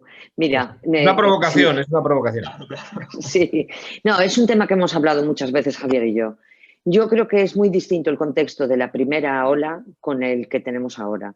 En la primera ola yo estoy convencida que se actuó como se debía actuar, sobre todo con los conocimientos que había en aquel momento, con la limitación de medios, incluso de EPIs, que se estaban, digamos, no faltaron, pero no sobraron. Entonces, se consideró que era lo más prudente. Por otro lado, hay una cosa que no se nos puede olvidar. Yo llevo trabajando aquí menos años que Carlos, que es mayor, pero realmente nunca se ha dado acceso a los medios de comunicación a una UCI. no al menos cuando ya tiene pacientes ingresados. Son unidades especiales, son unidades en las que los pacientes pueden estar inmunodeprimidos, son pacientes complejos, con lo cual se intenta mantener lo más estéril posible. Y, por otro lado, son pacientes que están inconscientes, con lo cual ellos no pueden autorizar si alguien utiliza su imagen. Y entendemos que el derecho a conceder ese permiso es del propio paciente, ni siquiera de su familia. Nosotros, en ese sentido, entiendo que la primera ola era distinta y creo que vosotros también. Pero estoy totalmente de acuerdo contigo que nos deberíamos replantear, a lo mejor pues, de una manera pues, controlada, aunque no control en el punto de vista de control informativo, sí control en el punto de vista clínico y en el punto de vista que tiene que ser una visita o una intervención de un medio de comunicación muy aceptada por los profesionales, porque los profesionales, digamos que vamos a invadir su espacio de trabajo. El caso de Carlos era un compañero más. Cuando viene un periodista, también el problema es dónde pones el límite. Autorizas, por ejemplo, lo he visto que ahora ya se ha estado haciendo, han entrado en las UCIs de Madrid, de Barcelona, de Valencia, cada vez hay más unidades que se han abierto, pero el problema es, ahora no tendríamos nosotros tanto problema porque el peso va normalmente siguiendo el área que tiene mayor problema en ese momento de pandemia, con lo cual no nos recaería a nosotros. Pero sí que entiendo que efectivamente, que igual que se da testimonio de una guerra, y esto lo es, habría que buscar la manera, pero te doy totalmente la razón. En el tema de la información puramente estadística, realmente fue muy complejo. Se partía prácticamente de una situación absolutamente de incertidumbre y desconocida. Los servicios de salud pública son servicios que en toda España, porque es algo que se ha comentado, pues digamos que se han ido quedando vacíos de contenido, tenían unos recursos de personal muy limitados. Se vio cuando tuvimos el caso del ébola, que tuvimos uno en España, y nadie, llevábamos años anunciando, por lo menos los que trabajamos en el sector sanitario, que iba a venir una pandemia de gripe grande. Vivimos la gripe A, vivimos otra etapa, la gripe aviar, al final se ponen los recursos, luego se critica que sobren mascarillas, de eso te acordarás, pero te quiero decir, efectivamente, nos faltó músculo a la hora de disponer en un tiempo real de una información. Fue un tema muy complejo en el que tuvieron que intervenir todos los servicios sanitarios y el ministerio. Creo que ahora sí que ya cada vez hemos ido mejorando, que tenemos más información. Ahí me queda una espinita que vosotros también estáis todo el día reclamando, que es el tener el acceso a la información municipal. Creo que la Consellería está trabajando en eso y que va a estar disponible en breve. Pero sí, estoy de acuerdo con Javier. Habría que buscar la manera, y habría que buscar la manera de que no fuera invasivo, que no se convierta en un carrusel de medios de comunicación de una manera constante, pero de una manera controlada desde el punto de vista clínico y aceptada por la gente aludida. Yo creo que sí, que nos lo tenemos que plantear. Vale, me gustaría también aprovechar para comentar una cosa que quizá no he dicho o he pasado de casi por alto, y es cómo ha cambiado, digamos, el habitual, la habitual comparecencia de prensa, rueda de prensa, pues en estos tiempos, ¿no? Para nosotros, por una parte, ha permitido, todos hemos visto esas comparecencias en televisión de los presidentes respectivos, tanto de España como de Galicia, con el acceso que se les daba a través de Zoom o con la lectura de WhatsApp. Por una parte, eso ha permitido trabajar con más seguridad, seguir trabajando en los momentos más duros del confinamiento, cuando menos certidumbres y seguridad quizá había para poder cubrir la información. Pero por otro lado, desde mi punto de vista, ha empobrecido una de las cuestiones claves que es en el periodismo, como está pasando ahora mismo en esta propia jornada, que es el debate, es la repregunta. Es decir, el hecho de volver a aclarar, hacer aclaraciones a la persona que comparece de turno. Seguro que recordaréis la dinámica de las ruedas de prensa, en concreto del presidente Sánchez, en las que pues, el periodista, cuando le daban turno y abría micro, lanzaba 3 o 4 preguntas y al final se acababan diluyendo en la primera respuesta que daba en ese caso Sánchez. Entonces, yo creo que en eso sí que nos ha afectado para bien y para mal. Por una parte, nos ha permitido seguir al hilo de la actualidad, seguir preguntando, seguir contrastando los hechos con las declaraciones de los protagonistas, pero por otro sí que ha afectado un poco a eso de la repregunta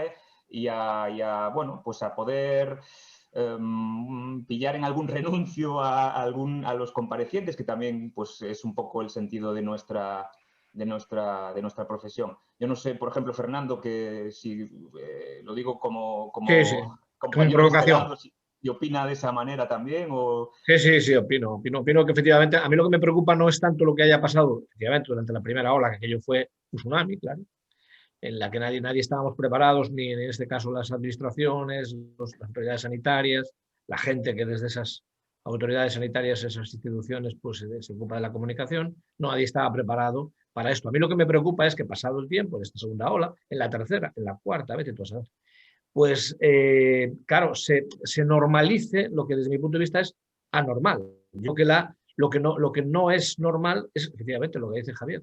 Es decir, claro, este tipo de comparecencias vía Zoom y demás, claro, es que ha habido veces en las que como profesional, ya casi como espectador, veías que efectivamente a un compañero se le abría el acceso para preguntar, hacía 3 preguntas y había suerte si le habían contestado una. Lo normal es que no le contestaran ninguna y tú no tenías la posibilidad de decir, oiga, mire usted, presidente, mire usted, consejero. No, es que no me ha contestado.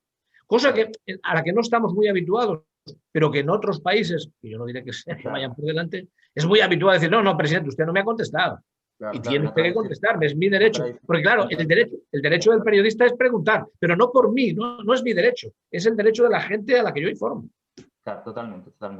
Entonces eso, también, no sé, vuestra opinión, también por si se quiere sumar Álvaro y Silvia incluso, de eso que comentaba sobre el estudio sobre los efectos del COVID que publicó el CIS en octubre de 2020, esa impresión que seguimos causando como una de las instituciones peor valoradas, los medios de comunicación en la ciudadanía. Si consideráis que es justo, ¿no? ¿Qué creéis que debería mejorar? Incluso nosotros mismos podemos hacer esa reflexión. Al hilo, ya digo, de que el 48% de los encuestados dijeron que su opinión ha ido a peor. No es que se haya mantenido o haya incluso mejorado, viendo el esfuerzo que han hecho tanto medios como periodistas en situación, repito, precaria. Porque hay que recordar que han caído las suscripciones, ha caído la publicidad, han cerrado bares, que es uno de los principales lugares ¡Hombre! ¿Qué vamos a saber? ¿Qué vamos a decir? Una fuente de información inagotable. Claro, aparte de eso y de suscripción, bueno, todos sabemos en nuestros medios cómo está la situación de mal. Entonces, no sé si primero, Fernando, si compartes conmigo esa sensación de derrota por el hecho de que la opinión sea esa, y luego, del otro lado, los compañeros de los gabinetes y también Álvaro, ¿qué reflexión hacéis o qué opinión os merece? Yo no soy el menos indicado en esta mesa para contestar esa pregunta. Lo que sí, por darte un poco de esperanza, es, yo te diría, ¿qué entiende ese entrevistado por un periodista? Ahí está. Yo creo que es un poco lo que... Estoy totalmente de acuerdo, sé por dónde vas, sí. Claro, porque realmente un periodista, yo creo que un ciudadano de a pie se cree que es cualquiera que puede lanzar una opinión. Y ahora mismo puede ser cualquiera. Incluidos los de Sálvame. No, por eso incluido cualquiera. Por eso yo ponía el ejemplo de La Pantoja, porque Sálvame es un telediario para mucha gente. Sí. Lo que digan se va a pensar que es lo más importante y que es verdad. Entonces, yo creo que tenéis que hacer un esfuerzo por dar relevancia a una profesión que es la de periodista, que es, oye, aquí cualquiera puede dar su opinión, pero la válida o la contrastada o lo que tiene un trabajo detrás y la que tiene un trabajo de investigación, de verificación, es esta. Todo lo demás, bueno, son otras cosas. El problema, Álvaro, es que luego nos encontramos, y más en de esto seguramente tú seas el que más el más experto de los que estamos hablando ahora mismo, pero luego nos encontramos con la respuesta de la audiencia. Y la respuesta de la audiencia es que acceden mucho más, hablo obviamente de las ediciones digitales, que son donde más fácil es medir esa respuesta, a las noticias frívolas, a las noticias intrascendentes. Hablo de noticias por no decir piezas que llevan, por desgracia, mi opinión, como romántico, nuestra cabecera encima y hablan de absolutas... Cualquier cosa. Bueno, nimiedades, Bueno, es que ¿no? si Pero seguimos son las tirando, que más se consumen, con lo cual... si seguimos entiendo tirando que del hilo... son las que más dinero nos dan. Y uno piensa, su trabajo tiene sentido. Yo a veces pienso esto. Yo a veces pienso, mi trabajo tiene sentido. Viendo lo del FIS y viendo la reacción de la gente, a veces me lo pregunto. Me preocupa que no te desanimes, Javier. Me preocupa exactamente que se desanime con esa edad, ¿eh? No, yo creo que si seguimos tirando del hilo y si seguimos haciendo preguntas, llegaremos a un problema de base que además hoy más que nunca es de actualidad, que es la educación. Realmente la gente, los ciudadanos, somos responsables de hacer un trabajo de verificación a nuestro nivel, de que lo que te llega realmente... Y el problema de las fake news no es que se creen fake news, es que se compartan fake news. Porque que se creen, bueno, hay gente creando un montón de cosas, hay gente igual que... El problema es de las armas, no, el problema es de quien mata. Quien fabrica armas no está haciendo nada a priori. Entonces, el problema es que debería haber una educación del tratamiento de la información. La gente debería saber qué puede compartir y qué no, qué tiene que creerse y qué no, y qué canales tiene para verificar la información. Y los periodistas deberíais ser ese verificador. Cuando a mí me llega algo, tengo a mi alcance todos los medios para verificar la información si es veraz o no. Y si tengo duda, no la comparto. Y eso viene de educar a la sociedad. Sí, la cuestión es si somos todos capaces, los gabinetes, porque ellos lo han experimentado también, Miriam y Carlos, querer difundir o que les ayudemos a difundir cosas ciertas o campañas de concienciación y que se topen a veces pues, con los negacionistas o con la gente que consume bulos y demás. Las fake news no dejan de ser las mentiras de toda la vida. Lo que pasa es que corren como la pólvora gracias a las redes sociales y a la inmediatez del WhatsApp. Es muchísimo más fácil retuitear y compartir un pantallazo que entrar en bueno, iba a decir la región y mi periódico, pero entrar en cualquier medio de, en cualquier medio de comunicación, hacer el ejercicio y el esfuerzo, porque la cultura es exigente, informarse es exigente, de leer más allá del titular, de buscar hipervínculos, de buscar más información. Entonces, yo creo que ahí falta también, aunque no estén aquí representados, son nuestros aludidos y concernidos, falta también un compromiso por parte de la gente, de la sociedad, de la audiencia, de querer desentrañar la verdad, de querer saber, de querer conocer, porque el esfuerzo que puede hacer el gabinete a la hora de comunicar, el esfuerzo que puede hacer incluso el publicista con anuncios honestos, que cada vez por suerte abundan más, el esfuerzo que puede hacer el periodista por contrastar y trasladar a la audiencia qué pasa, se topa muchas veces, y creo que cada vez más, con el comportamiento irresponsable por parte del receptor. Y eso antes no era, yo creo que no era tan habitual. Yo llevo 11 años trabajando y no recuerdo esto en mis comienzos. Creo que cada vez más no sé cómo podemos pararlo entre todos. Siento ser igual de pesimista que estás siendo tú, Javier, con respecto a la profesión de periodista y lo que decía también Álvaro, ¿no? Que es primero un periodista, porque la gente ya confunde lo que es un periodista con lo que es un opinador, con lo que es una vedette.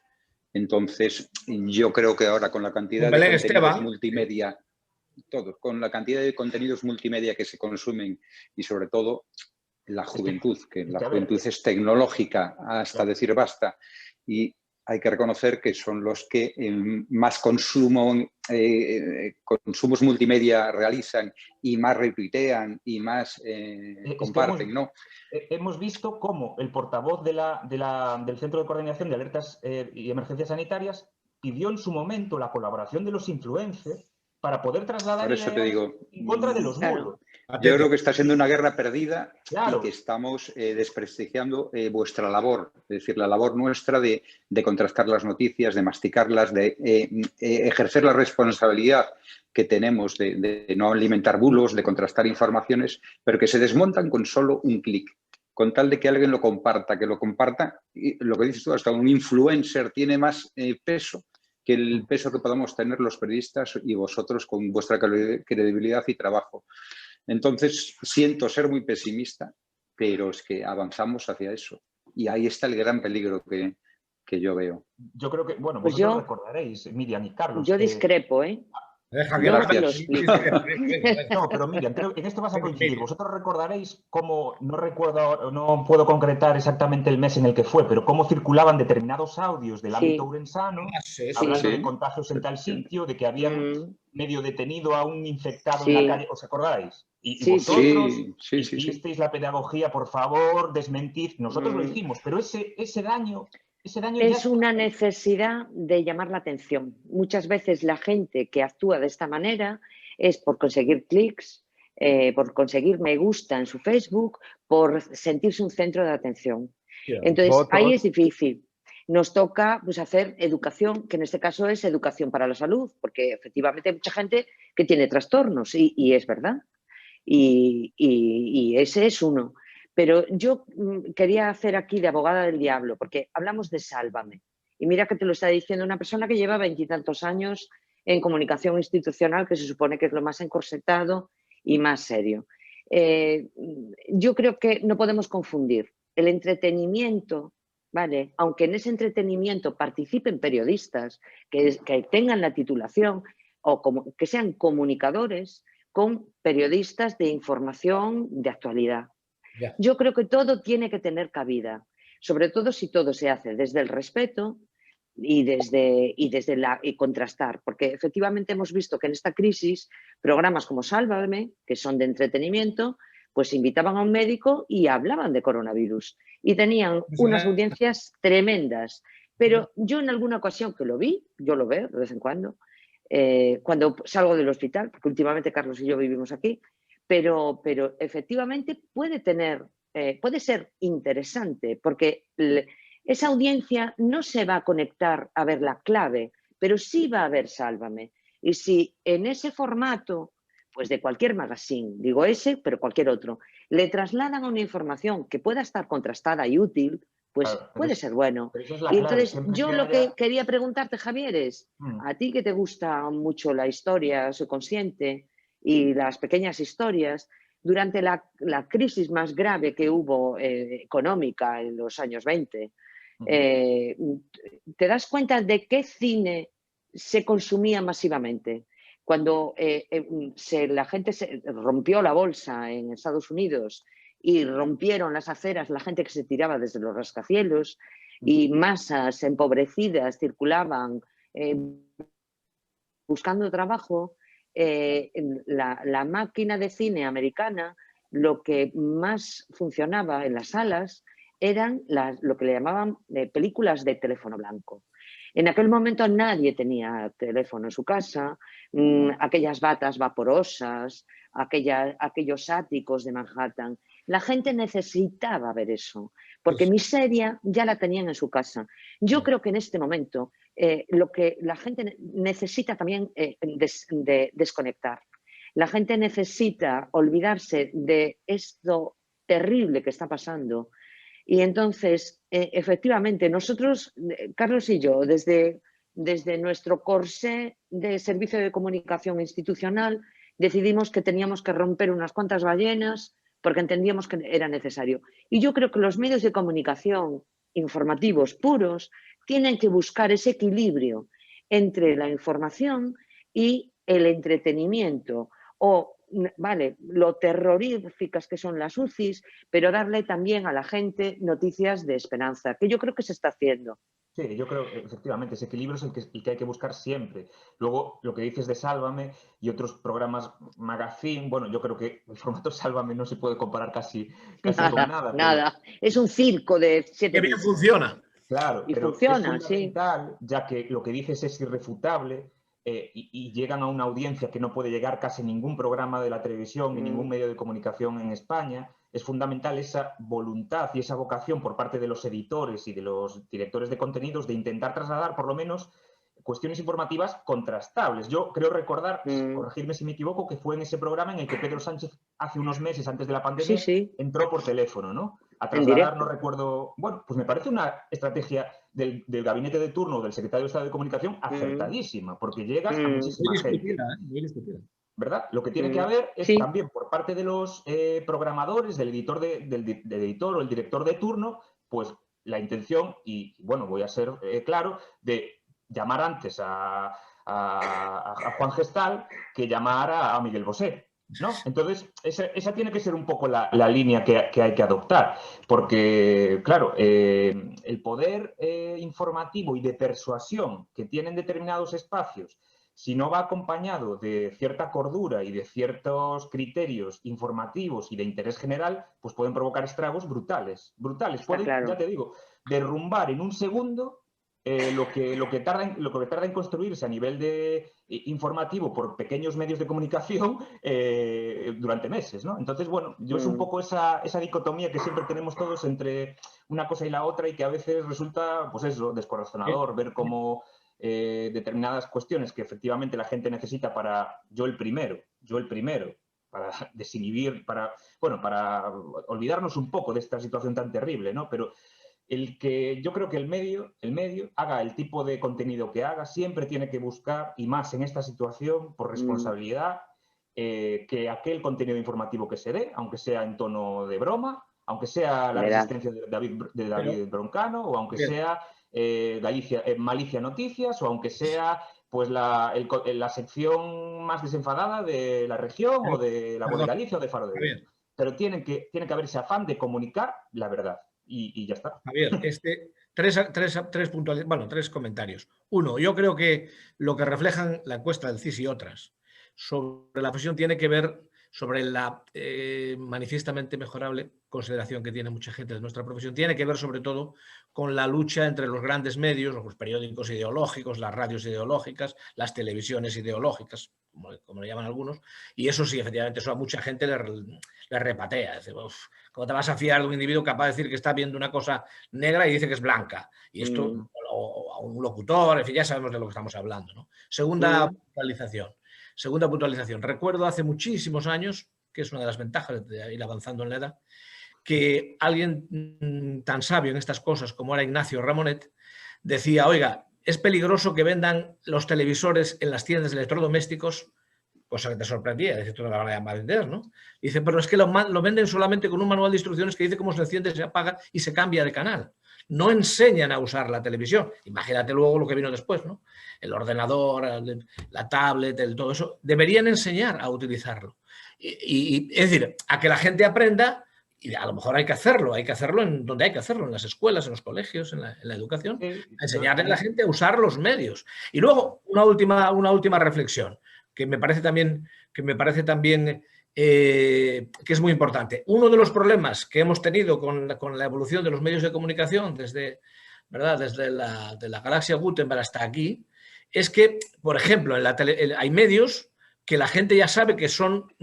que se dedica solo a la información, básicamente. Por ejemplo, la prensa escrita. La prensa escrita, pues todo el mundo cree que lo que allí está puesto normalmente es información. Es información comercial, es información tal, pero claro, luego han venido los demás medios, la radio todavía conserva eso, tiene todavía sus partes, ¿verdad? Aquellas radionovelas, ahora los programas de humor, pero la gente sigue creyendo que es un medio informativo, pero la televisión no, en la televisión se mezcla todo, y luego ya no te digo nada cuando vienen las redes sociales, que eso ya es una locura. Claro, ¿qué es lo que es información? ¿Qué es lo que es entretenimiento? ¿Qué es lo que es...? Claro, la gente eso no puede aprender, o se lo enseñas a manejar para que entienda en algún momento, como yo decía al principio, que hay que reivindicar el periodismo con mayúsculas, el periodismo como la comunicación ética, el periodismo como algo que comporta, lo realiza un profesional, unos compromisos éticos, una responsabilidad social. Pero yo no le puedo pedir que Belén Esteban tenga una responsabilidad social. Bueno, bastante tiene con lo que tiene. Bueno, claro, no le voy a pedir yo que tenga responsabilidad social, eso no se lo puedo pedir. El problema es que mi abuela, que en paz descanse, pues cuando veía aquello pensaba que aquello era información. Que aquello era... Ahí está la responsabilidad del director, del editor de turno, pues viendo para qué tipo de cosas hay que dar cabida a determinadas personas. Sí, eso está para ganar dinero. Cuidado, no, eso está para ganar dinero. Claro, bueno, ya, pero ella podrá hablar de lo que tenga experiencia, que no sé muy bien de lo que es, pero bueno... en conectar con la gente. En eso tiene mucha experiencia. Y eso es... Yo creo que a nivel periodístico, por romper una lanza por Sálvame, que es un programa que lo ven millones de personas. Sí, claro. Yo creo que el mérito que tiene Sálvame es que sabe explicarle a la gente en el idioma de la gente las cosas. Y eso igual los periodistas o los medios de comunicación en general podéis tomar un poco de nota. Es decir, oye, es que la realidad de la gente es la que está ahí fuera, no la que yo quiera marcar. Y durante todos estos meses todavía hay gente que no entiende nada de esto, porque no se lo ha explicado nadie bien. Entonces, yo creo que hay que adaptar, yo lo hablaba también a nivel de marcas, pero hay que adaptar el mensaje a lo que hay ahí fuera, no a lo que nosotros creemos que hay fuera, sino a quien está ahí escuchando.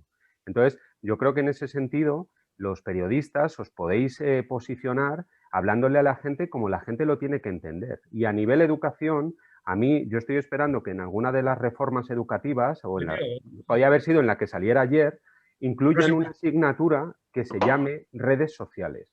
Porque los chicos de hoy en día solo se relacionan a través de ese canal y nadie les está explicando cómo hacerlo. Y los peligros que corren. Y los peligros que corren, y todo esto viene de ahí. Pues ya que no lo podemos hacer actual, empecemos a hacerlo con la gente. Expliquémosle que los medios de comunicación son los que son y que con la información hay que hacer lo que hay que hacer. Pero mientras no se haga esa labor... Es una cosa, información es otra. Claro, pero eso hay que enseñarlo. Es que hay que enseñar sociabilización a través de redes sociales, debería ser una asignatura obligatoria, porque es el canal ahora mismo.